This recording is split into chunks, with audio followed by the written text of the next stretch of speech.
Hey, Shackers! It's time for This Week in Switch 2. This is episode 11. Some said we wouldn't make it past episode 3. Who were those people? I don't know. They're fans now. They tune in every week. That's right. They probably saw us in a vertical video where I was just dropping a hot take out of context. I feel like I have the hottest take of the podcast so far, though. Yeah, I mean, me not liking Madden is not a hot take. Me not liking ROG Ally is not a hot take.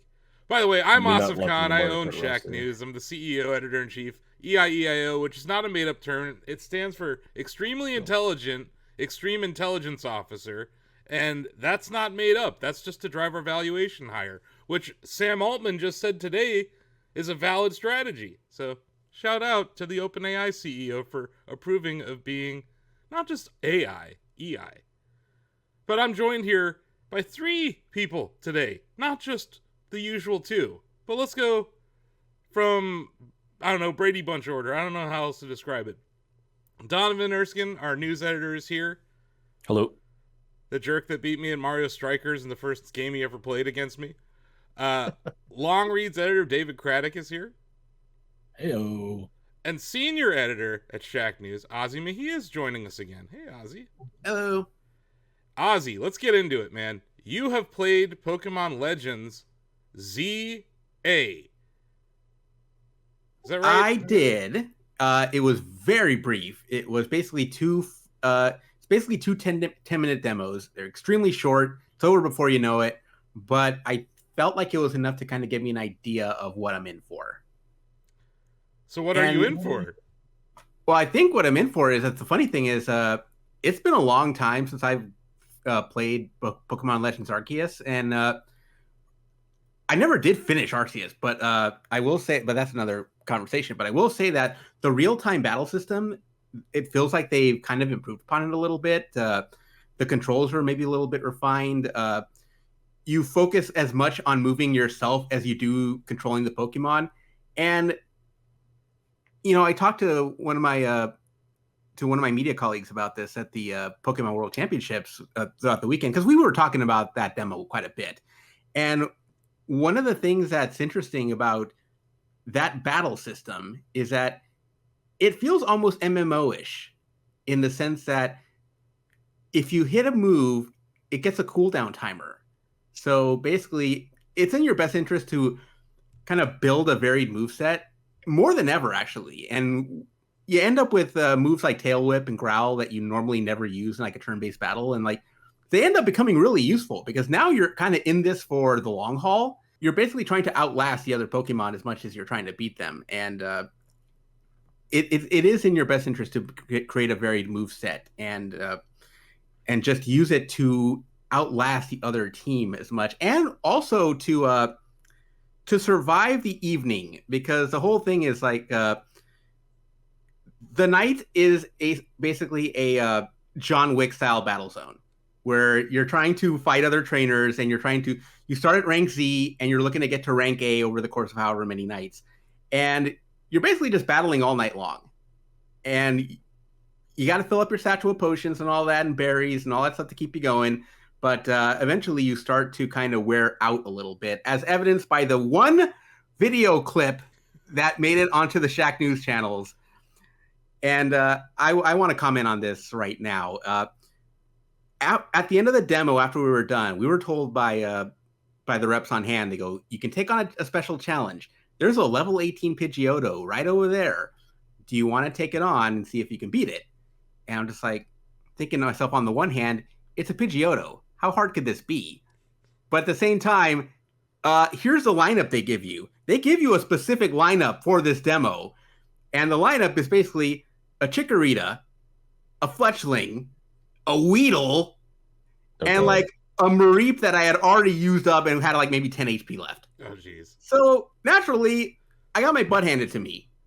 And I have a lot of other people on hand too. This is not we're journo bad, okay? This is we use the tools they gave us, and the tools they gave us were crap. So yeah, I feel like that's team composition bad, and yeah, it's like they set you up for failure there. What am I supposed to do with a Weedle against a Pidgeotto? Come on now. Yeah. Well, you know, based on TikTok comments, we know that you don't actually play Pokemon games. So Which is so funny because all I did was skip one game. Man, I skipped the one game that was apparently bad, which although apparently from what I've heard, Scarlet and Violet got a lot better with the Nintendo Switch 2. So I wanted to maybe ask I need to go back and play it again. The demo, it was running on Switch 2? Yes. So there were no Switches there. It was just Switch 2s? It was just Switch 2s. I'm really curious how this game runs on Switch versus Switch 2, because like it feels like it might be a sneaky kind of way of marketing the Switch 2. Like having it absolutely is marketing the Switch 2. Like, come on, Asif, like Mario Kart is only going to sell your console so much. I mean, you got to have another system seller, and this is a bundle. This is the Christmas bundle is going to be. Yeah, what Switch other 2. System seller is going to be there than Pokemon? Yeah, like, this is Mario Kart is only going to sell so much. Did I hear that right? Yeah, yeah. It's only 67 million units. You want to retract that, Ozzy? Let's compare it out to Pokemon though, and the reach that Pokemon has. I mean, they're neck and neck, kind of. No, there's an argument to be made about. I mean, the far-reaching effect that Pokemon has, and I'd probably bet that World won't catch 8 Deluxe in sales. I mean, Pokemon is like the equalizer when it comes to Nintendo publishing. Well, let's save that take for the future. Donovan says that World will not pass 8 Deluxe in sales. I think it will because of this insane attach rate that we're seeing. But I don't know. Because you know what I mean? Like, it wasn't, the attach rate was like less than, I think it was like less than half of systems of Switches. Like less than half of the people who have Switches have Kart 8 Deluxe. And should we put parameters on this? Like, by what year will Mario Kart World have caught up? Let's give it 8 years. 8 years. Let's give it 8 years. Let's give it 8 years. Because I'm with Donovan on this. We're not going to count the Wii U. Okay? No. We're not counting. This is 8 Deluxe we're talking about, right? Yeah. Which is around 67, 68 million units at the time of this episode. So 8 years from June 2025. I'm going to bet both of you guys 3 tacos on this. I'll take that bet. So come back. This is going to be a clip that Austin's going to have in his pocket for 8 years. Yeah, come back to this podcast in 2033, and you will find out who was right. So just mark it down. I'm sure Hasmamu, he will timestamp this and put it in the comments as he does. But yeah, taco bet. You know, because Shacknews runs on a taco-based economy. And by 2033, that might be more valuable than the dollar for all we know. But anyway, so I was just curious that, like, there were no Switches there. No, this is definitely something they're pushing Switch 2 with. The reason I bring that up, Ozzy, is that Scarlet and Violet ran like crap on the Switch. And that was like a huge point of contention for the Pokemon community, right? Like, they were super pissed off about how poorly it was running. And Donovan can speak much more to how Scarlet and Violet run on Switch and Switch 2 because that was the one game in the whole series that I skipped, and that's you're a fraud, Ozzy. Not according to TikTok. He started playing it Gen 6. Ozzy's been playing it since the Game Boy. How dare you? How dare these people on the internet? I want to say that I did go to the Pokemon World Championships over the weekend. It was an incredible event. And the Pokemon that were on display for Scarlet and Violet for those finals, and for throughout the whole weekend, I was looking at those rosters, and I'm just like, what is this? I've never seen this before. I'm like, what is Raging Bolt? What is a Brute Bonnet? Like, I've never seen these things before. So that's what happens when you skip one game. I mean, you're now in like the best position possible to experience Scarlet and Violet, though. With the Switch 2 edition, games run well. I always argued that beneath all the performance and tech issues, that they were still very fun, better than average Pokemon games. So I think you'll have a good time with them if you ever. I'm excited to. I would actually love to go back and give it a shot. The one Pokemon from Scarlet and Violet that I saw you made a vertical video out of, Ozzy, was Toyota had a motorcycle Pokemon there. Which was they're making a Miraidon. Yeah, they're making a Miraidon, like an IRL one. Like, and is that like for real? Like it's a real thing. Like you're gonna be able to drive it? You're gonna be able to drive it at some point. What's funny is they had a panel where they were kind of showing it off, but it was Sunday against the Unite finals. What? So I couldn't actually go see it. But I'm hopeful they'll put it on the YouTube channel at some point because this is a really cool little thing they're doing. It is basically a real life motorcycle shaped like a Miraidon. Can we get Toyota on the Breath of the Wild motorcycle too while we're at it? Because that would be kind of cool. That's wild. I want Toyota to start making Mario Karts. Straight up, just start making the whole Mario Kart World line. Get me that motorcycle in the shape of Rob the Robot. I'll pay, I don't know what for that. I don't actually drive motorcycles, but I would just buy it for the point of putting it in my garage and nodding approvingly at it. It looks cool. Like, it looks really cool, very well made. But I was just like, Toyota is at Pokemon Worlds. Toyota Engineering Society. What a little pet project that they're doing. That's how you know that this convention is going places, right? Because we should hit some of these news stories that came out in the closing ceremonies. They announced Pokemon XP for next year, which is like a fan-focused event that's going to happen in San Francisco at the same time as Worlds. They didn't say where it was going to be held, but they said in the heart of downtown San Francisco. That seems like Moscone Center to me, right? Potentially the Moscone Center, but also maybe around where the Nintendo store is located, I would think. Well, the Nintendo store's not that far from the Moscone Center. Not that far. It's like up the street. Yeah, it's just, like you have to go north of Market. But they have that whole park district right there that you could probably hold a thing at. Yeah, that's the thing. They didn't go into a lot of details as to what Pokemon XP even is. No. But, they got a whole year to tell us, so. I think it sounds cool, though, because, like, you take the exposition that they already have at Worlds and you make it bigger and more fan-focused. I think that sounds like a great idea. I think the other thing that my other big takeaway for next year is that going into this weekend, like for the opening ceremonies, they talked about this is the first time that you're going to see Sunday finals contested inside an arena.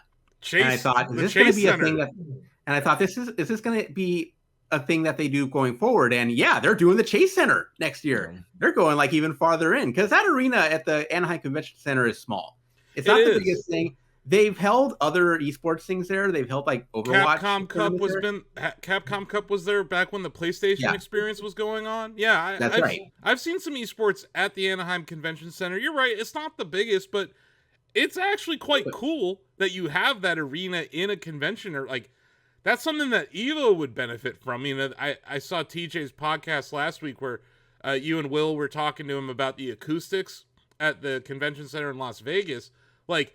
You heard it last night, Ozzy. The crowd was popping off in that Anaheim arena. Yes, they were. Because there's a lot of cool news. The Chase Center, I saw Donovan. You were like, "I'm going, I'm going to Worlds." I've got to be at the one next year. It'll be the 30th anniversary of Pokemon. I'm sure they'll do something big for it. I imagine that Pokemon XP will just be like the convention side of Worlds, and then Worlds will just be like the actual esports of it. All right. Where it's like literally if you just want to go participate or watch matches, but the cosplays, the vendors and the booths and all the exciting stuff, I imagine that'll be all Pokemon XP stuff, which all sounds pretty cool. Yeah, I mean, if there's a franchise that can carry its own con that hasn't had one yet, it's definitely Pokemon. So this seems like it's about time that they do this, but like you said, having this hit at the same time as their 30th anniversary, I think like we're in for a really big year from Pokemon next year. We got like more Unite news. There's like characters coming to Unite. Ozzy, I want to talk about Pokemon Go real quick though. That announcement was crazy. I don't think anybody inside the arena was expecting that. Like, oh yeah, Eternatus is here, and you can go try and fight it as soon as this is over. And people ran out of the arena when it was over to try and find a spot because the Gigantamax spots aren't around the arena. You had to kind of walk a bit of a ways down. So everyone was just filing out, like trying to get to that spot to try and fight this thing. And the thing is, you don't catch it. Yeah. I had to do some research on this. It's like, okay, do you actually ever catch this thing? And the answer to that is you have to do the free research track that they give you. And once you get to the end of that, then you get a chance to catch it. This is strictly for candy to help level it up and all that stuff. So there's that, but this raid is really hard. Like normally the Dynamax and Gigantamax raids max out at 40 people. They increased that max to 100. So there were literally hundreds of people at a time trying to fight this thing, and even that was like a struggle. So this is like the most difficult thing that they've put out there, and this was a lot of fun to do. That was like one of the coolest around things. A giant crowd. It's one of the coolest things I've seen them do with that app, that game for their community. Like that was like such fan service to be like, hey, if you're one of the hardcore people who's at Worlds, you stayed here all night, when you walk out of this arena, you're all gonna like fight together for this. I was like, that's dope. That was like a really, really cool announcement. All of the other press people were like on their way out to go get dinner and everything, and I was like, yeah, I'll see you guys later. I gotta go fight a tournament now. If you watch Ozzy's vertical video, I was telling him last night, it sounds like me when I'm doing the weather report and it's raining, David. Like Ozzy's just screaming at the top of his lungs, and it was hype. Like people were outside and hyped for it. That was a very successful announcement by them. As soon as I stopped recording, apparently another group had finished the Eternatus fight, and they all started cheering. So it was great. It was a great atmosphere. I absolutely loved it, and I don't know how you're gonna catch that same atmosphere like everywhere else, because there are communities out there. Like I have my local community out here, but we don't reach hundreds.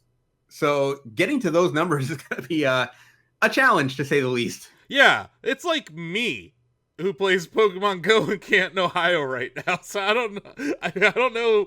I might have to get David and just borrow his phone and play as 2 people or something. But yeah, Campfire. I don't know. You gotta get Campfire and find your local group. But yeah, good luck, because this is not easy. I don't know. It's been kind of dead here for a while. Although my backyard is like an Eevee nesting ground. I know that much. That was cool though. Another bit of news we got about Pokemon Legends ZA.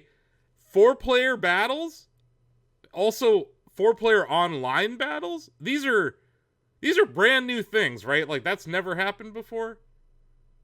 Yeah, this is I think it might have been like Black and White had like a triple battle thing that they did, where it's like a turn-based thing, but you were on like a rotating platform. But this is huge because the last Legends game had no online battling at all, and that was like one of the very few knocks people had against that game, is that you just couldn't battle people. You could trade, but you couldn't battle. So people were, up until yesterday, or a couple days ago, assumed that was going to be the case for Legends ZA as well. But yeah, 4-player battles, real-time battles, which are crazy. They just show people running around. I was going to ask Ozzy about this since he played it. It reminds me a lot of the anime, where it's like now for the first time you can, Charizard use Flamethrower, and it's like, oh, Gyarados use Protect, get in front of it and use Protect. Exactly, yes. Get out the way. I actually tried using that strategy against one of the Rogue Megas, and the other demo has you fighting a Rogue Mega Absol.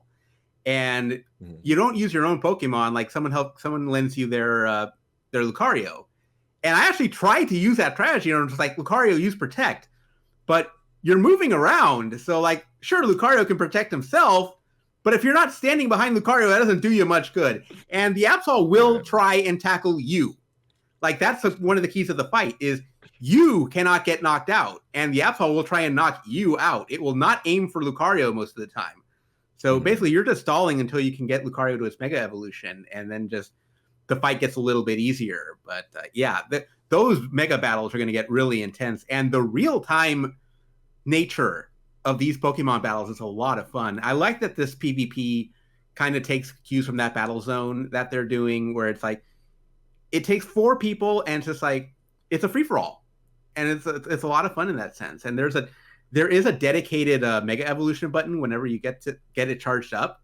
So you can get like a clutch Mega Evolution and just like knock out multiple Pokemon at once. So I want to see how this develops. And I kind of wish that they'd bring that to the Pokemon World Championships next year. But I feel like there's a whole meta in itself there. Yeah, instead they stated that Pokemon Champions will be the VGC World Championship game next year. That has to mean that its release is imminent. Right? Because they're not going to start a new season on a game that's not out yet.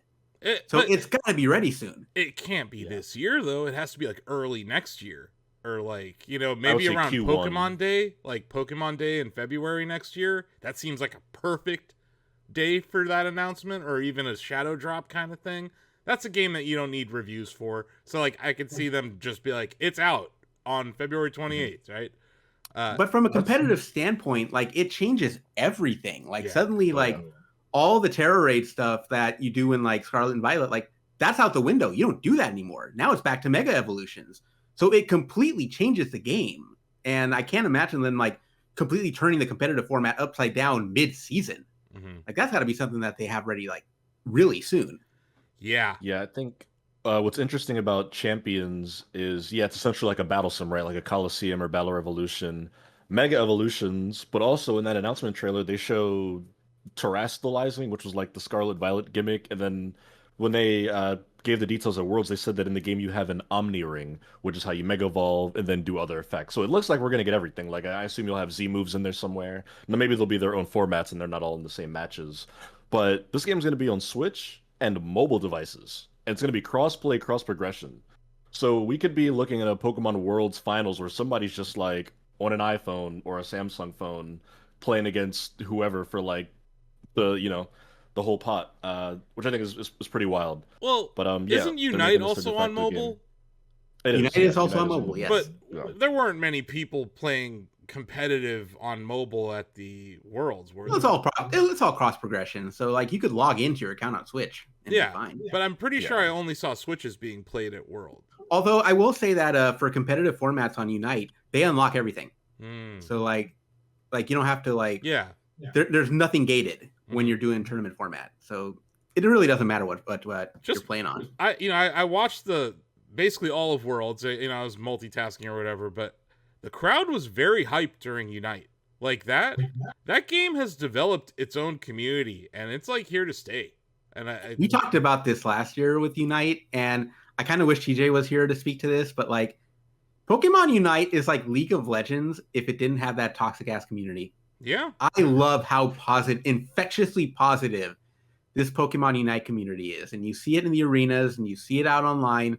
Like, people love this game, and you don't see a lot of that toxic stuff that keeps people from playing. You don't see a lot of that gatekeeping that keeps people out. It was really noticeable during the stream, hearing the crowd, and also just online, like when we were posting Unite videos, like the community around Unite, like, is super positive and cool. And like a lot of my friends who were there at Worlds were like commented on just how fun the crowd is and how proud they are of the community that was like there. And it was, I think it's something to note that Unite is a legit esport and it's like here to stay. And I think part of that is that they know that they're not like, they know that they're Pokemon big, but they know that they're not League of Legends big. Yeah. But so I think that they're willing to welcome whoever and to help that community grow and maybe get to that point one day. Just with respect, I think they're in a good spot now. With respects to the whole concept of Pokemon esports, that stage was awesome. Like the production really cool. value was outstanding during this stream, and like I'm sure in person too, Ozzy. Like it just looked cool. Like when someone wins and the whole stage is like match win, all the fireworks and pyro they had going on, like it was just cool. Like that was an outstanding presentation. And yeah, it felt like they're elevating themselves in that world of esports. Hell, even the prize money was more impressive than previous years. Like, Nintendo, look at Pokemon. Look what they're doing, and maybe do that with your games that are esports. I'm just now, saying. Granted, they're still not on the level of other esports like your leagues and your Dotas and your everything else.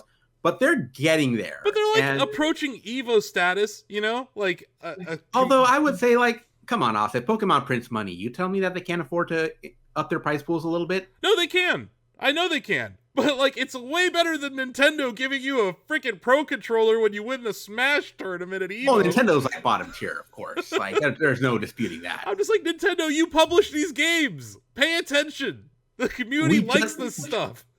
Right before we started recording, we saw the news break about Splatoon and their competitive season. And like, what do you think their prize pool? What do you think their prize pools are? I don't know. A ham sandwich, $50 and a hearty handshake. a gift card to the eShop. I have no idea what they're doing. I don't know. You give me a Nintendo Store gift card, I can go nuts there. All I know is that the Switch reveal showed an arena full of people cheering for a Splatoon tournament that never happened. It's been 8 years. Chase Center, baby. The prophecy will be fulfilled. Splatoon at the Chase Center. Man, like, I want to know where Splatoon's going from here, though. You know, like, where are we headed with Splatoon 4? But that's a different topic. Splatoon Raiders come out this year? Or is that next year? Release dates. Where are they? Like... That got announced like out of nowhere. By the way, Doug Bowser, still no Metroid Prime 4 release date. What are you doing? We're getting a Kirby Air Riders Direct. Oh, thank you. Thank you for bringing that up. Finally, we got some Kirby Air Riders news. And it's a 45-minute direct. Dude, it's Sakurai. You know he's gonna go extra on this. But like, he'll give us the history lesson. He's gonna spend like 20 minutes talking about the history of Kirby, and then 25 minutes playing both controllers one-handed. Like, what on earth are we about to see? I cannot wait to just 45 minutes for Kirby Air Riders is kind of wild. Like, I don't know what to expect from this, but I'm excited. Because, like... Look, I think back to, like, Sakurai doing Kid Icarus and everything that he put into that game, like, all the unlockable stuff, all the replayable elements of it. And, like, it was all stuff that you didn't have to do for a single-player game. But, like, he went so far above and beyond what anybody would expect from that. And I feel like we're going to get the same thing for this. Like, it's going to be a bunch of stuff where, like, by the end of it, you're going to be like, dude, it's just Kirby Air Riders. Kid, like, what are you doing? Just let me get on top of my soapbox here. Kid Icarus Uprising should be ported to the Switch 2 for the love of God. That thing was not meant for the 3DS. They had to come up with a little stand for it so that you could actually play the game, because it was hard to hold the controller one-handed and aim with the stylus. They literally created a stand for it. And then they created an attachment that added another analog. And then they created another 3DS with a little nubbin. It's like, no, you have a device now with 2 analog joysticks. You have a perfectly good game that not enough people bought. Like, put that on something. But yes, in the meantime, I was reading the original Kirby Air Ride.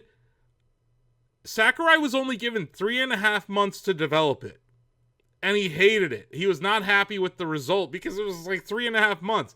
And if you've watched Masahiro Sakurai on creating games, on making games, his YouTube channel, he spent the last few years on YouTube telling us how to make video games, and I'm pretty sure he's thought about his process a lot in that time.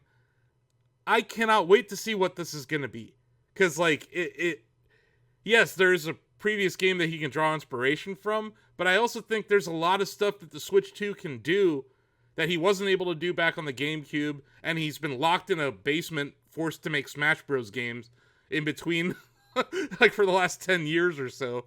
So, like, I cannot wait to see what this creative genius gets to do. And, like, this, I'm very excited for this Direct. But 45 minutes dedicated to Kirby Air Riders, none of us here would have predicted this a week ago.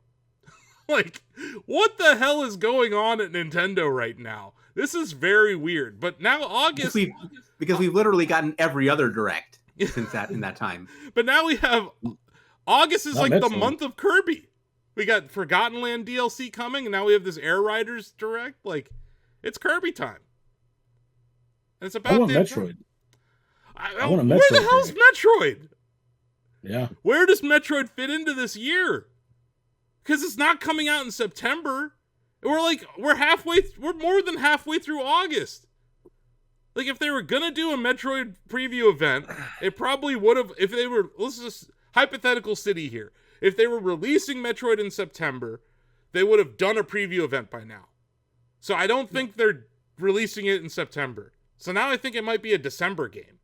Like, I don't know what's happening here. I mean, we're probably about to get a release date for Kirby Air Riders, which was revealed a handful of months ago. And we have been clawing and scratching for Metroid Prime 4 news for the better part of the last decade. Reggie was president of Nintendo of America when this game was announced. That's how long it's been. Like, yeah.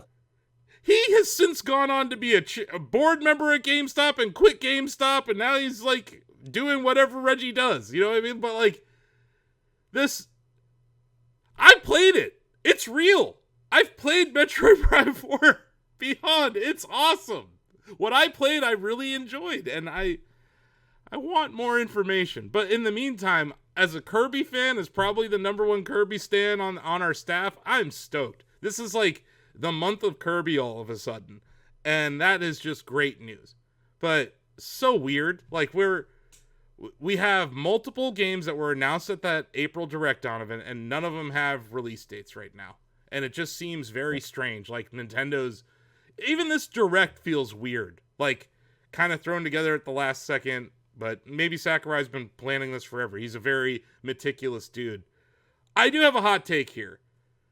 because I'm still playing Donkey Kong Bonanza, but I just edited together that hype reel for Air Riders, and I was looking at a lot of my Forgotten Land footage. As of right now, I think Kirby and the Forgotten Land is a better platformer than Donkey Kong Bonanza. I might have been with you, but I played that last hour and a half of Donkey Kong Bonanza, and my God, they stick the landing on this. Okay, it's incredible. I have admittedly not gotten there yet.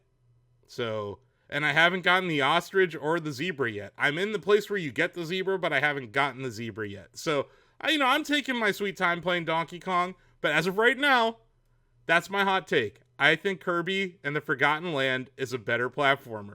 I also think the boss battles in Kirby are harder than the boss battles in Donkey Kong. Oh yeah, that's for sure. Like, those are actually difficult. And like the boss rush mode with Meta Knight that they added, like, it's actually challenging. Like, there's the challenge levels in Forgotten Land are actually hard, and now we're getting this DLC with the This is not a knock against Donkey Kong, but to your point, Asif, Kirby and the Forgotten Land was a platformer right out of the gate. It didn't have to warm up to that, right? Correct. So that gives it a huge advantage. And it had its own unique mechanic too, with the whole mouthful mode where Kirby was just turning into different things, right? So it wasn't like it wasn't devoid of a gimmick, right? So it had that, but it got into the platforming instantly. And I maintain that the boss battles were materially better than what I've seen in Donkey Kong so far. Even like I went back and I was like, it's just so funny. Like I take all these clips and I take all these screenshots on my Switch and my Switch 2, and a lot of the time I just forget about them. But they did something with the OS update where you can filter by games now, which makes it way easier to browse like what you're interested in. Like, David, you mentioned to me over the weekend about the monsters that I allowed to debate atop of my Animal Crossing island. So I went onto my Switch, I hit Animal Crossing New Horizons, I scrolled down to the screenshot, and I had it within a few minutes. Like, the old OS on Switch, it would have taken me hours to find that. So I really do like, there's like little things about the Switch 2 and this improved OS that I really do like. But yeah, I was sifting through a lot of my Kirby footage, and I was like, that last hour of Kirby, Ozzy, is also outstanding. Like, it's not... So, yes, I have to get all the way through Donkey Kong before I fully judge it, but as of right now, like, Donkey Kong Bonanza is a great Donkey Kong game, but I think Kirby and the Forgotten Land is kind of underrated in this era, like, the Switch 1 era of games. Like, everyone holds Odyssey very highly, as they should. Both the Zelda games, Mario Maker, Mario Wonder. There's a lot of great platformers on that system. Even what's that game that the Penny's Big Breakaway? The people that made Sonic Mania. Even Sonic Mania, another platformer that's fun on that system. So like, I feel like Forgotten Land literally is forgotten a lot of the time when people talk about platformers on that Nintendo platformers and whatever. But yeah, I looked back at Forgotten Land and I really fondly. I enjoyed the hell out of that game. I beat it in like 1 week. I couldn't put it down. But yeah. I think I like it more than Donkey Kong Bonanza with respects to being a platformer as of right now. But like I will for sure agree with you that the boss battles in Kirby are harder. Yeah. Except for with one exception. In Bonanza, you get to the landfill layer and you fight Pika Bruiser again, and that fight is bullshit. I hate that fight. I would have scrapped that. That is absolutely no fun to go through. And like, that's probably like my only knock that I've had against Bonanza so far. Yeah, that's fair. Was there any other news from the Pokemon World's closing ceremonies we missed? There's some TCG news, right? There was definitely TCG news. They showed off new cards: Mega Charizard X, Lucario, Gardevoir. I thought was cool is that they put like the kanji letters on them. Even the English versions of the cards, they have like this like almost manga style splash art kanji letters on them, which looks pretty cool. They do look really nice. Yeah, whenever they show off new Pokemon cards that are cool, I'm like, that's exciting, but then I also just know that it's going to be a nightmare to try to actually get them because trying to buy Pokemon cards is... Between the fistfights in the Target parking lot, the fistfights in the Target parking lot, the scalpers, and just the sheer luck of pulling the right card. Right. So yeah, people loiter outside the machines now because they've got like a Safeway. If you live near a Safeway, they have all like the dispensers there, like for Pokemon cards. I've got one 5 minutes from my apartment. They now have a sign on them or like a message when you log in where it's like, do not loiter around these machines. Because people stand there and they wait for an employee to come fill them up with cards so that they can just be the one who like buys all of them and leaves. And there's people who track like shipments, like pallet shipments at Target and stuff. Yeah, there's people who like work inside of retailers that tip people who pay them. Like it's sad that whole thing has become so corrupt and evil, because it's born out of a pretty honest and harmless every fun hobby we have. I did get a vertical video of this that went up, but something that they did not have last year at the Pokemon World Championships that they did have this year, the collect and trade corner. They had a dedicated space for people to lay down their cards and to find whatever they don't have. And like it was a whole corner of the arena. It was a really cool little thing that they had. And the other thing that you got with respects to TCG, Ozzy, was that art showcase, which I thought was really cool. Like they had the art showcase last year, but I think they went bigger this time around. It had to have been bigger, man, because you sent me like 4 minutes of footage, and I was like, I don't remember this being this big. Because last year we had the museum too, but like and we had the museum this year as well. But yeah, I was just kind of shocked by just how much stuff they brought this year with respects to the art. They look great. I think the art looks tremendous. Like, I'm somebody that hasn't really appreciated that aspect of the trading card game, but I'm just like, oh, they really put a lot into this. This looks really cool. Yeah. And it's one of those things that you can't ever really get out of the video game side or out of the Go side or out of anything else. Like, it gives it its own flavor, and it makes it feel like so. It gives it that appeal that you see out of games like Magic or games like even to a smaller extent Hearthstone. But like the art on these cards is just incredible, and I love looking at it. It enraptures me whenever I see it. Mm-hmm. No, I thought I don't know what they call it, but like that section, the exhibition part of Worlds, it seemed like one of the best years they've had for that stuff. Like it was just cool things all over the place. I said last year, because last year they had it in Honolulu, and it's a beautiful tourist town. There's a lot of places you can go. Like there's plenty of things to do after you leave the arena. And I thought to myself, how do you go from that to Anaheim? Because like Anaheim, there isn't that much to do. And the answer to that turns out to be you put everything inside the arena, like everything, to make people not want to leave. Except for the Nintendo Switch 2 demo stations. They had the Switch 2 demo stations outside, and they also had the Legends demo inside. And there were lines to play Legends like all weekend, right? They were all capped. Yeah, like they had the Warp Pipe reservation since last week, and they filled up quickly. So that's going to be the same thing at PAX West, probably. I would imagine so. Yeah, like that's. But back to Donovan's point about Pokemon outselling Mario Kart. That's going to be. Well, no. I don't know. I'm not saying Pokemon's going to outsell Mario Kart. I don't think Mario Kart World's going to outsell Mario Kart 8 Deluxe. Okay. Yeah, I think Pokemon might outsell Mario Kart. I think this year, just because simply because ZA is releasing on both Switch 1 and 2, I think it will outsell Mario Kart World this year. It could. I mean, it's going to be a juggernaut. It's going to be huge. And that whole bundle. That bundle's a big deal. Like, it's gonna be as perfect and awesome as the Switch 1's launch lineup and launch year was. The one thing you could like knock was that there was no Pokemon in 2017. It took like a year and a half until they got Let's Go out.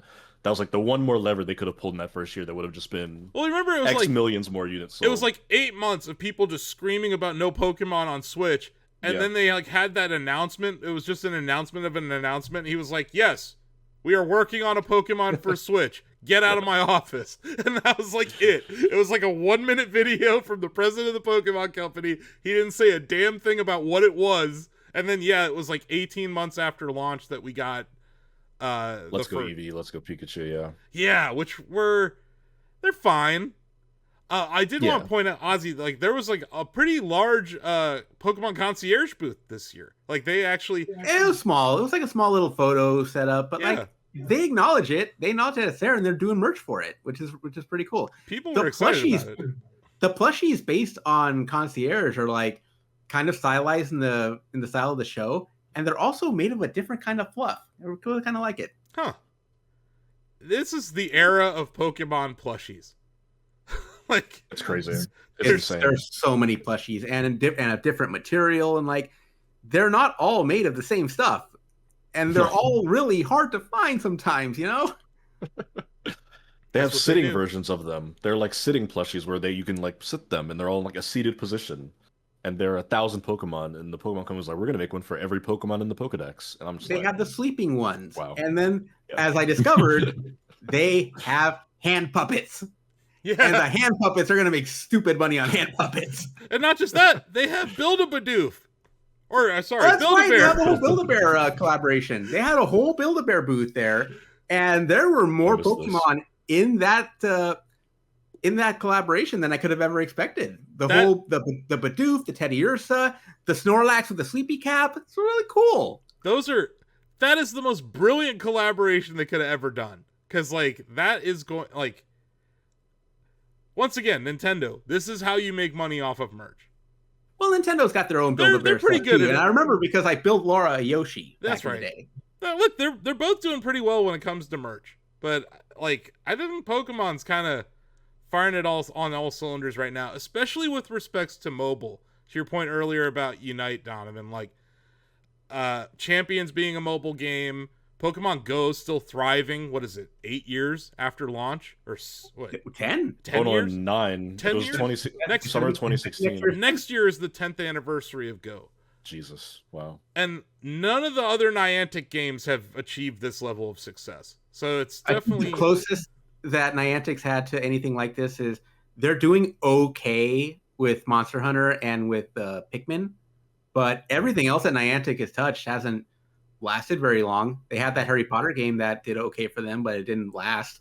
They had the NBA collaboration that they didn't do. They had the Marvel one that kind of fell. Nothing has happened. They've tried to recapture the magic with a lot of IP, but I don't think you're going to capture the way people acted about Pokemon Go in 2016. That summer of 2016 was like magical and perfectly timed, honestly, which once again, Nintendo, take notes. That's how you make a successful mobile app. Like actually done that. Because the whole appeal of Pokemon is collection, and like it drives that obsession with collecting everything, and like it's uniquely built for the kind of games that Niantic makes. And the gyms and the stops, like everything about it, and the way that they weave that into the real world, where it was like places that, like, Ozzy, you travel so much, of course you're going to play Pokemon Go when you're in Seoul, or like in Korea, or in Japan, or wherever you go, right? Like, when I was traveling a lot, I was playing Pokemon Go way more than when I'm in Canton, Ohio, because it's like, I haven't been to this Pokestop before, right? Or like, there's Pokemon in this region that aren't in my region. Like, they did such a good job of tailoring that app to the IP that I think the IP lent perfectly to this idea that it just didn't land with some of these other games. But I will say I was happy to catch Kangaskhan this weekend, because normally Kangaskhan is an Australia exclusive, and I don't want to have to ask Sam Chandler to download Pokemon Go and then trade with you. Yeah. No, it was a hell of a Worlds, though, man. Is there anything else that we're missing? I think you've caught just about everything. No pun intended. But like TCG Pocket did something. TCG Pocket, like it's almost on par with the actual trading card game, right, Donovan? Yeah, and I think they even showed off Mega Evolution cards for TCG Pocket. There's like a split. There's some cards that are like recreated 1-to-1 in Pocket, then also some original ones. Are you still playing it, Donovan? No, I don't touch that game. Me neither. I'm really not a fan of TCG Pocket and how they monetize it. I don't like the gate. I don't like how the gates that they put up to monetize it more. I hate when games do that. So I stopped playing within a week or so. Yeah. This is a whole other conversation, but I think we're hitting a wall with these trading card games, and we're seeing it with TCG, and we're seeing it with Marvel Snap, and it's like they've hit a wall, something fierce, because like the monetization just can't help but get in the way. Hearthstone's doing okay. That's another conversation.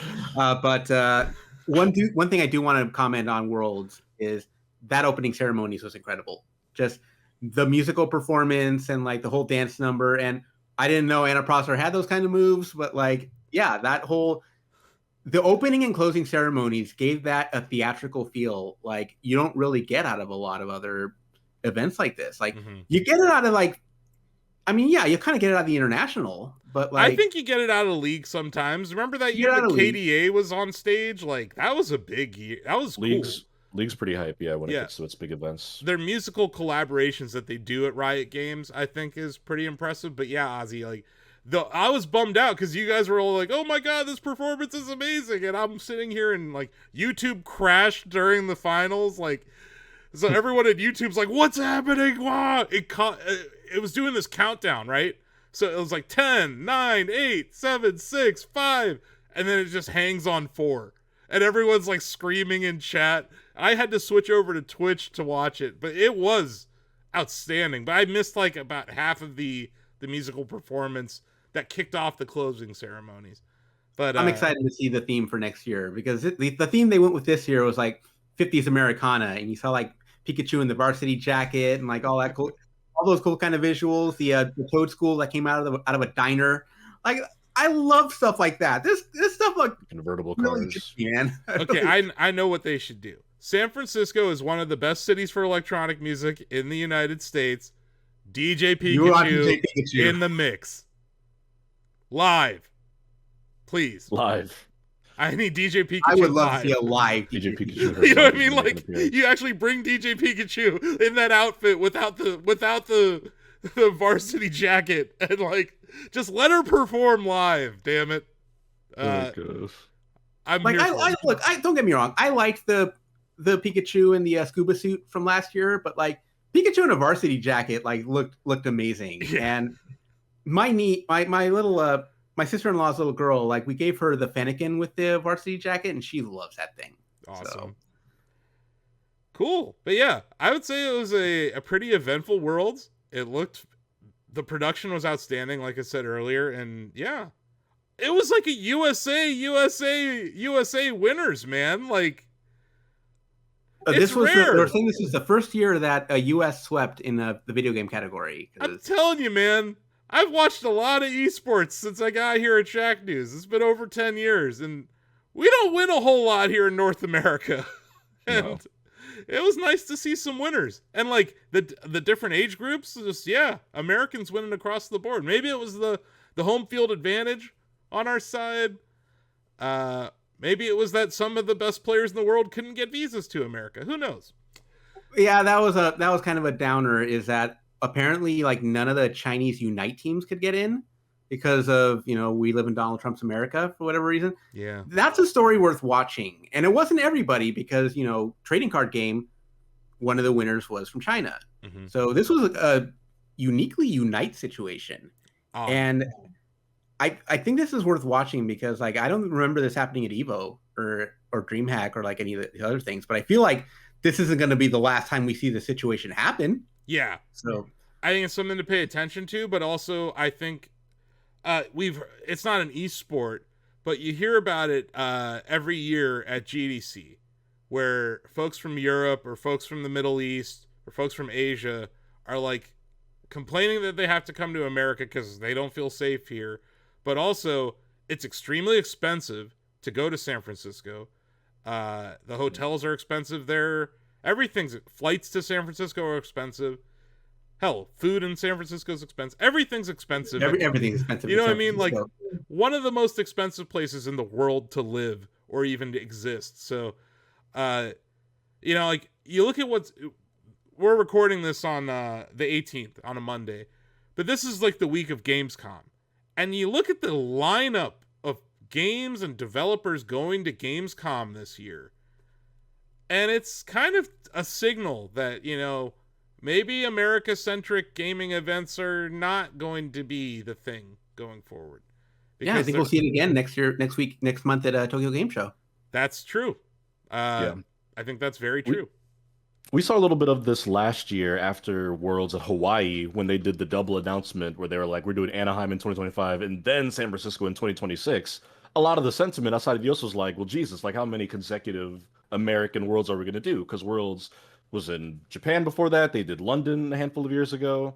They usually dance around the world. So yeah, now 3 consecutive American events has not been going over. That's why we got to get you to San Francisco next year, because I feel like it's not going to be here in 2027.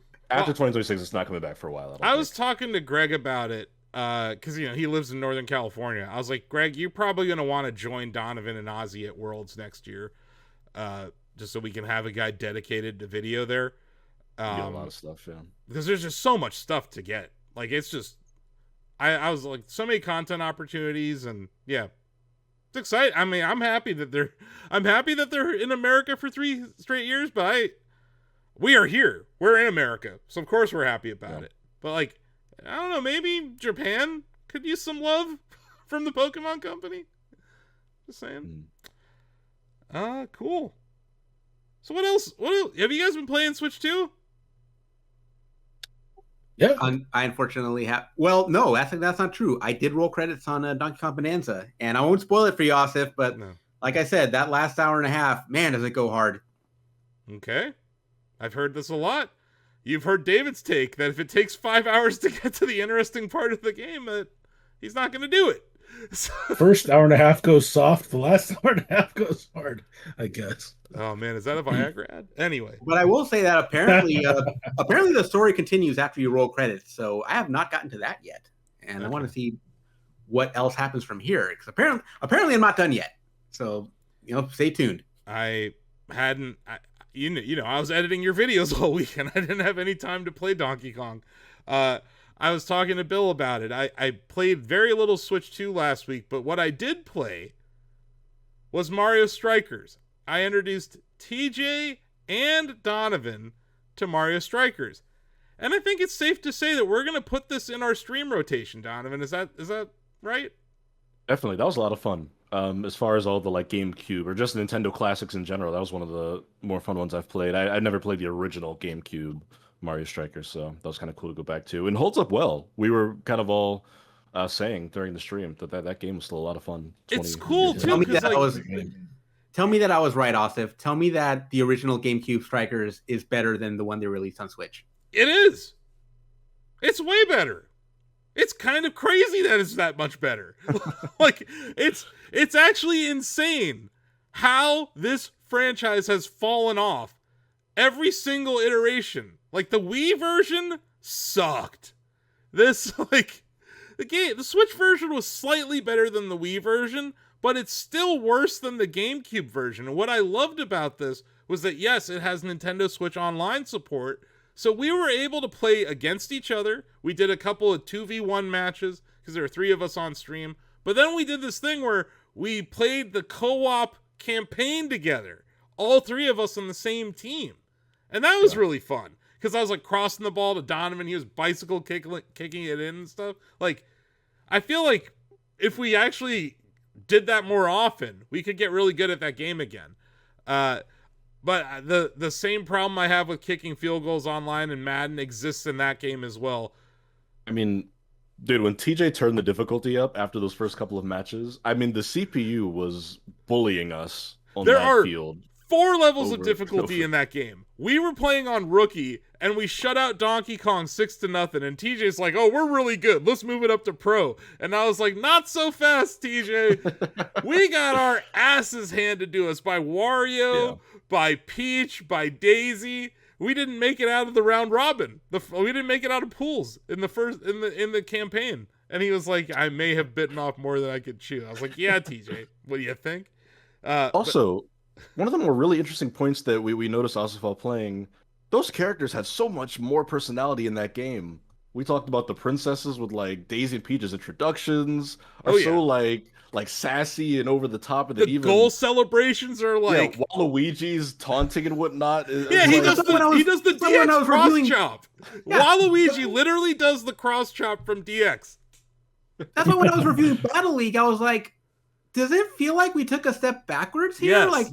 This is okay, but I feel like there used to be more to this. And I was right, as it turns out. Yes, absolutely right.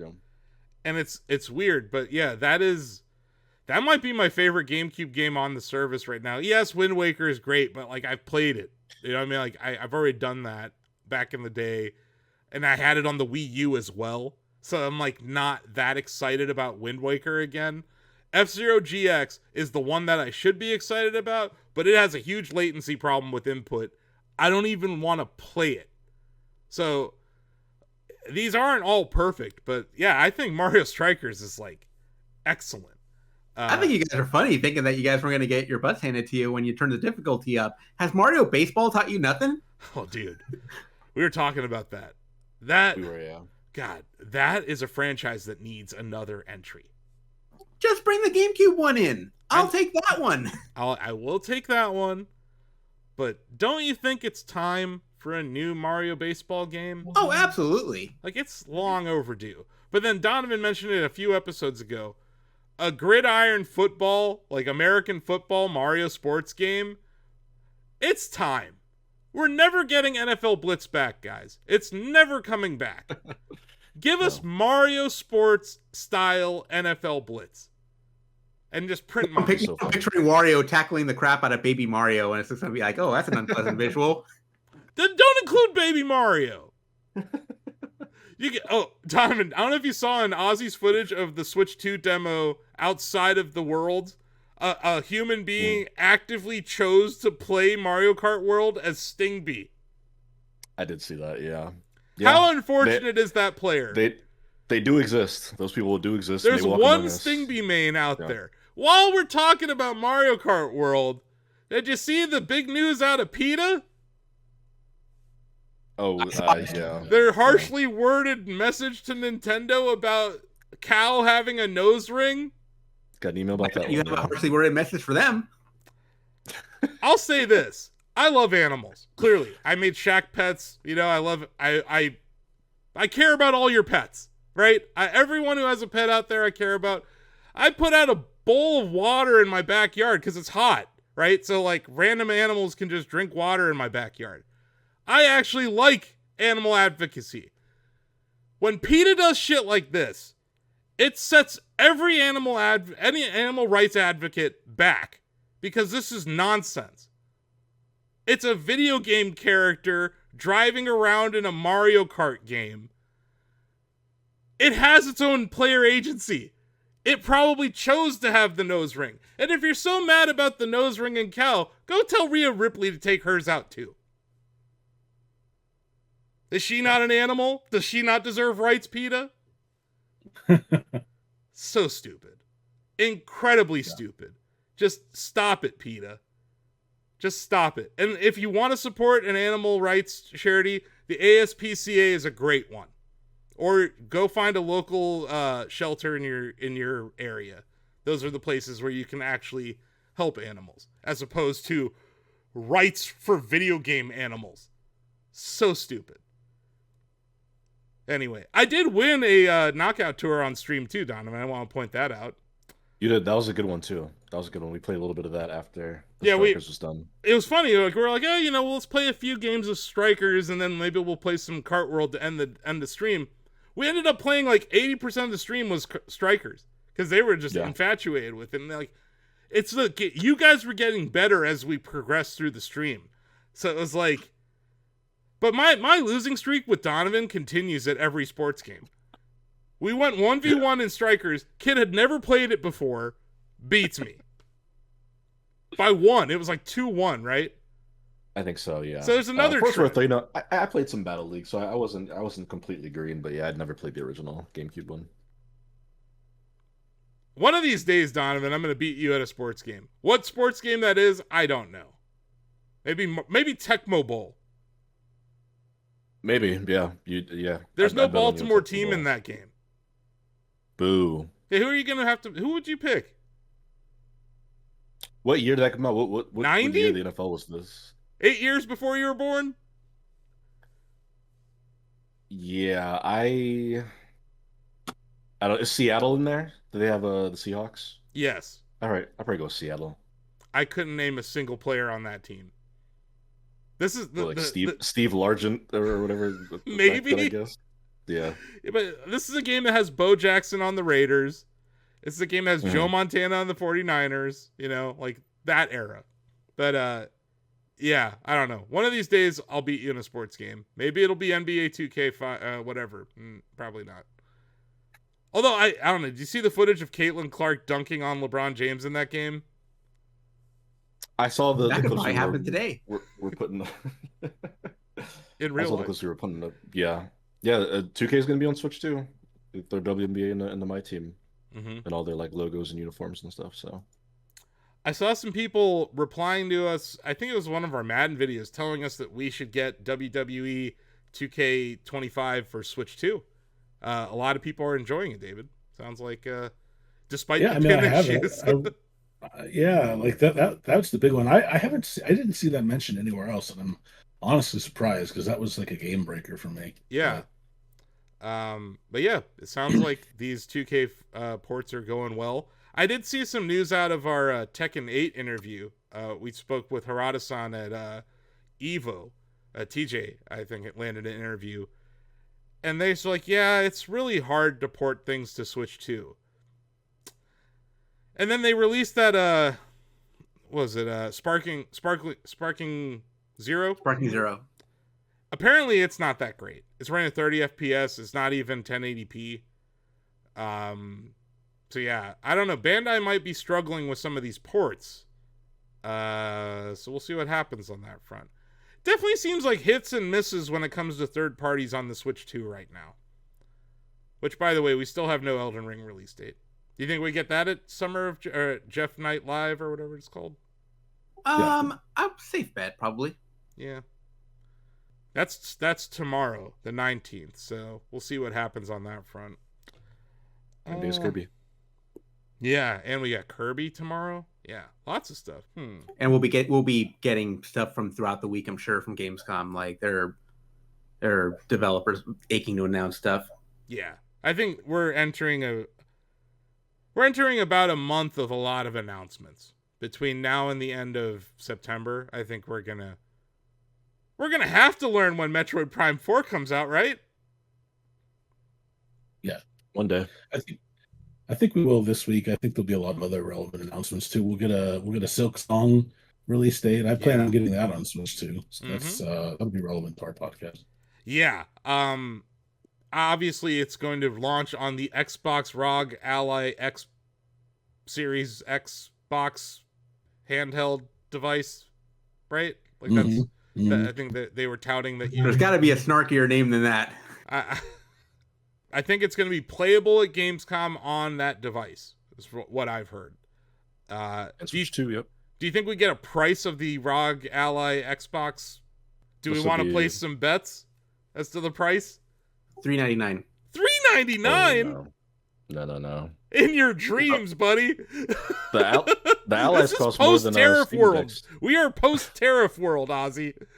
That is post-Tariff World. If it wasn't post-Tariff World, I would have said like $249 or something. But no way. That thing cost. I think it cost $400 when it shipped as a piece of crap. The white one that I have upstairs, that David I showed you. More for that than a Switch too. Yeah. Those are already like $600, like $50. Yeah. Like I think they're nuts. Yeah.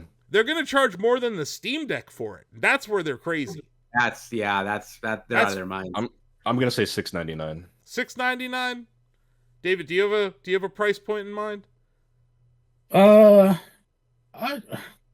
kind of going with Donovan on this one too. I think $699 is probably the sweet spot for one of these. That's the same as a PS5 Pro. Yep. Ozzy, do you have you're saying $400? $1? I'm gonna go Price is Right rules. I'm gonna stick with $400. I'm gonna join in on this. I'm gonna say it's $1,000. There's definitely gonna be multiple SKUs. I think there'll be like one or two SKUs that storage based. For sure. Here's the thing. The other thing, though, I can't imagine that they're gonna charge more for that thing than they are for an actual Xbox. I feel like that's a little nutty. I think this whole idea is nutty. So yeah, let's go full nutty here. If that thing's made in China, good luck selling it for $400. That's all I'm saying. I don't know where it's made, right? That's going to be a function of the price, obviously, in this environment. But yeah, if it's made in Japan, if it's made in Taiwan, if it's made in Korea, even if a component of it is made in China, or a machine used to make it is made in China, it could be subject to tariffs from China. So who knows? But I think it's going to be higher. Like I think it's going to be priced like a computer more than a handheld. And I think it'll be dead on arrival because of that. That's just my opinion. Well, yeah, tune in. I think we'll probably get that news this week. If they have it on the show floor there, they want people to talk about it. They're going to have press with hands-on. You're going to want to give people price and pre-order info, right? I would think so. You would think.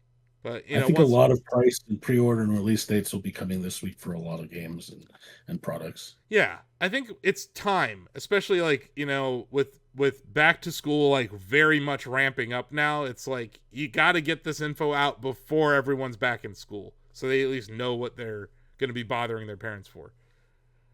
But yeah, I'm excited to hear more about Silksong, even though I never beat the first one. I do kind of want to just go back and play Hollow Knight.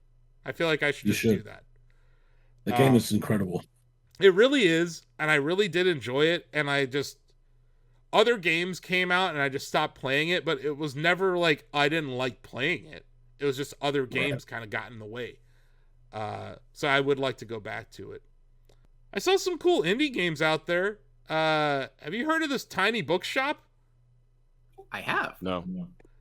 I think you might like this, David. Like, you recommend like actual books to people. Like, they come into your store, you like talk to them, and then you like recommend books. Yeah. Huh, that sounds cool. I was like, that's kind of interesting. So there's like some little indies that are popping up. Ozzy, you're the one who reviewed that Take a Seat, right? That's right. Is this seat taken? Sorry. That's such a cool little idea. Like I love it. Yeah. It's a really short game, but it's so charming and so much fun, and just like it's basically a seating chart the game. And everybody has their little parameters, like, oh, I want to sit here, and they're like, oh, I don't want too much noise, or I don't like sitting with smelly people. And like you gotta arrange everyone so that everybody's happy, and it's a lot harder than it sounds, especially if you go in later. But like, I had a lot of fun with it. Was Laura doing most of your wedding planning, or did you help with that? Because it sounds like the wedding seating assignments, but she did do 2 of the levels, and I had to like pull her off the chair and like, hey, who's reviewing the game here? I watched the Kit and Krista podcast. They're fantastic. Everyone who's watching this should probably already know about them. I mean, they used to be hosting Nintendo Minute, former Nintendo employees, as Go Nintendo refers to them. But Kit mentioned this game called Time Flies that I thought was really interesting. It's like Untitled Goose Game, but you're a fly, and you only have a certain amount of seconds to live, right? So it's a very short gameplay loop, and it's like there's this checklist of things to do. It's like a fly's bucket list, and it's like get drunk, play some music, like all these little things that you can do in this world. It's not a very high fidelity game, but it looks pretty cool, and it's an indie game that's on Switch 2 and Switch 1, and I think other platforms right now too. But there's some cool indie games out there that if you've already beaten Bonanza and you're kind of tired of Mario Kart World, there's things to do. They nerfed I thought one of the most interesting thing about Time Flies, and I played it on the convention circuit, is your lifespan will vary depending on what country you're from. Yeah, it's your life. They take the average life expectancy of a citizen in your nation, and instead of years, it's seconds. So like in America, I think it's like 77 or 78. So your gameplay loop is 77 seconds. I have a really dark joke that I could make here, and I won't. I'll just leave it at that. But yeah, there's some cool indie games out there. And obviously Hollow Knight Silksong is one of those. Obviously Team Cherry has more notoriety now, but they're still an indie studio. And this is a big deal for them. Because Hollow Knight was such a smash hit for them. This is probably one of the most anticipated games of the year, of the last 3 years. So I hope they nail it. But yeah, there's some cool indie games out on the Switch too. I need to pick up UFO 50. I have to pick up that game. And I need to play that. I was pleasantly surprised to see that on Switch. What a weird announcement. I don't remember if we nominated that last year for a game that should be on Switch. I feel like we did. I think we did. I think it was in our it should have been in our top indies games last year. Oh, for sure it was. Yeah. Because it was out on Steam. But yeah, I need to check that game out. Another game I think, while we're talking about release dates and stuff, I think we're going to get that Final Fantasy VII Intergrade for Switch 2 release date. I think that's coming this week. It has to. Square's got a full lineup this year, and I'm really excited for it. That's why I was like, does Kirby Air Riders come out in December, or does Metroid come out in December? Because I would hate for that to be the case, because December we're getting a new Octopath Traveler game. We're getting and Octopath I'm very Zero. stoked for that. Octopath Zero, and yeah. I don't know. Doug Bowser needs to get on it, though. We should probably know the Metroid Prime release date soon. They wouldn't shadow drop it, would they? Absolutely not. No. They can't. Which means it's not coming out next month. Because there has to be some sort of, the normal Nintendo preview review cadence that they do. Marketing rollout. Yeah. But I keep thinking about, you remember on the Metro in London? How it said out now? There was no release date on it. It just said out now. Yeah. It just makes me wonder, is all I'm saying. Are they crazy enough to shadow drop that? Because they did, and this is obviously not a new game, but they did shadow drop Metroid Prime Remastered. Yeah, it's like you said, that's not a new game. No. They wouldn't do that. No. I don't think they would, no. I played it. It's a real game, guys. I believe. I can confirm. I believe you. I can confirm. I played it. It's real. And I had a great time playing it. David, you're into the Prime games, right? I really like the first one. 2 and 3 were not for me. Okay. Too much of the same. I loved that first one. And the remaster was excellent. Yeah.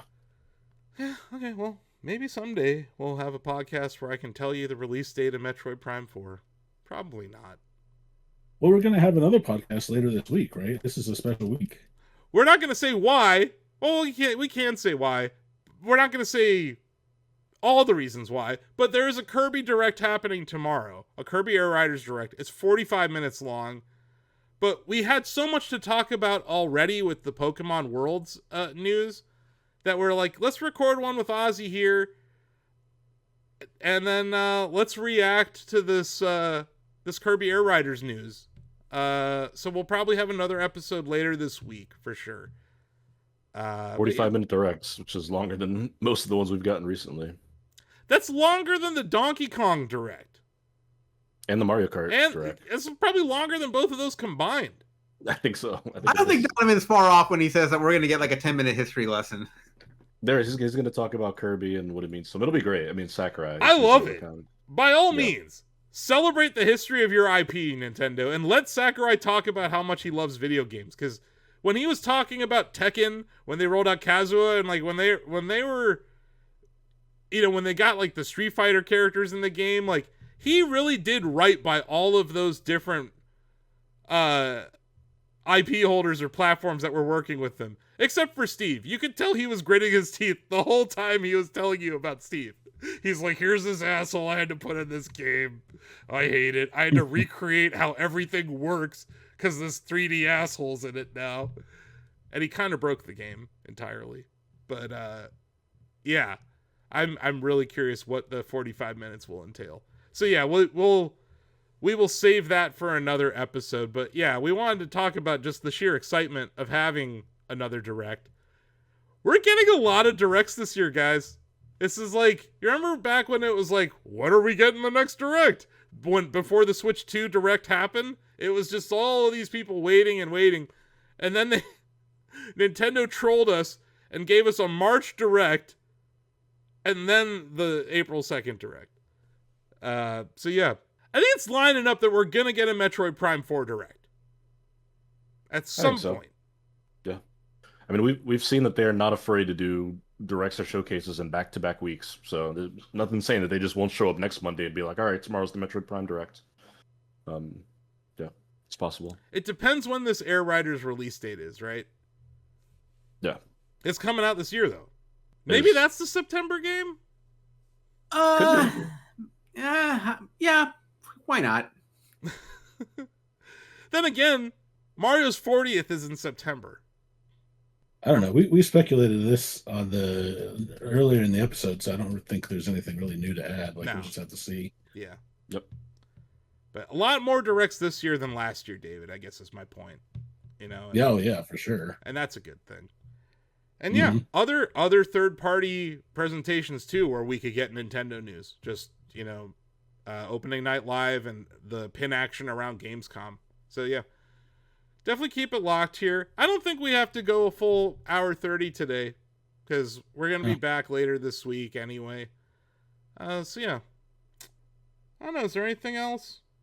Do you guys have anything else you want to talk about? No. Are you still playing Madden for review, Donovan? I am, yeah. That'll be done soon. Cool. Yep. I football's coming. Mm-hmm. I'll say that much. Yeah, I already shit on PETA. Yeah, I think it's a good episode. Give it like a 8 out of 10. Would Shacknews again. Awesome. Well, like, follow, and subscribe if you like this podcast. No one has asked for us to put this in audio format, so I think they like seeing our faces. So, you know, we'll just keep doing the video for you guys. And shout out to Andrew, who's clipping up those reels for us. That there were some funny ones this week.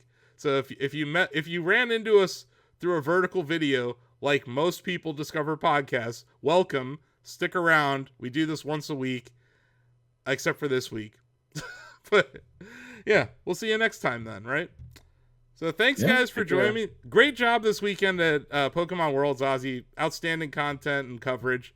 And yeah, we got more stuff coming for you. We're about to do an encore at PAX West next week. That's right. Me and Greg. So yeah, lots more to come.